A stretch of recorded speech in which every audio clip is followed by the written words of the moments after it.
पाहूया संजय राऊत यांच्या पत्रकार परिषदेमधले काही महत्त्वाचे मुद्दे. स्थानिक स्वराज्य संस्थांच्या निवडणुका मुंबईसह म्हणजे मुंबई महानगरपालिकेसह या अत्यंत गांभीर्याने घेण्याची गरज आहे. महाराष्ट्रात या स्थानिक स्वराज्य संस्थांना फार महत्त्व आहे, त्यांना ताकद आहे. अशा वेळेला त्या स्थानिक स्वराज्य संस्थांच्या निवडणुकीत विधानसभेप्रमाणेच मतदार याद्या आणि एकंदरीतच यंत्रणेमध्ये घोळ होणार असेल तर त्या निवडणुकांना काही अर्थ नाही. सर्वोच्च न्यायालयानं 31 जानेवारीच्या आत निवडणूक प्रक्रिया पूर्ण करण्यास सांगितलेलं आहे. हे बरोबर आहे, पण ही निवडणूक प्रक्रिया पूर्ण करण्याआधी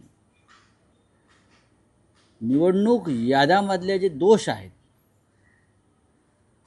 ते दुरुस्त करावे. निवडणूक याद्या या निर्दोष असायला पाहिजे आणि त्याशिवाय निवडणूक घेणं ही लोकशाहीची थट्टा होईल. गुजरातमध्ये सर्व मंत्रिमंडळानं राजीनामा दिला मुख्यमंत्र्यांसह, मुख्यमंत्री वगळता.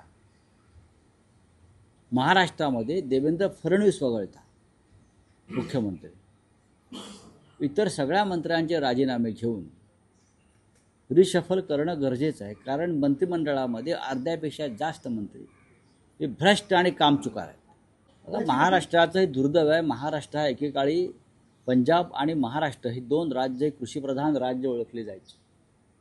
हरित क्रांतीची सुरुवात शेतीमधली महाराष्ट्रात सुरू झाली, पण आज दुर्दैवानं शेतीतलं कळतंय असा शेतीमंत्रीही नाही. राज्याच्या मुख्यमंत्र्यांकडे शेतकऱ्यांविषयीच्या संवेदना आणि भावना नाहीत.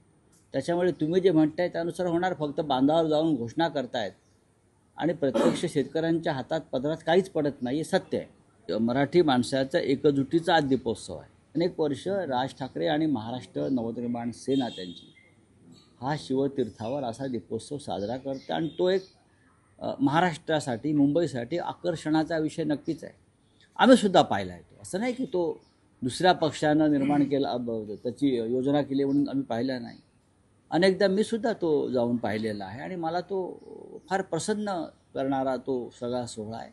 आज त्याचं उद्घाटन शिवसेना पक्षप्रमुख उद्धव ठाकरे करतायत आणि दोन्ही बाजूचे कार्यकर्ते, प्रमुख पदाधिकारी यांना आमंत्रण आहे आणि ते उपस्थित राहणार आहेत. मी सुद्धा संध्याकाळी जाणार आहे.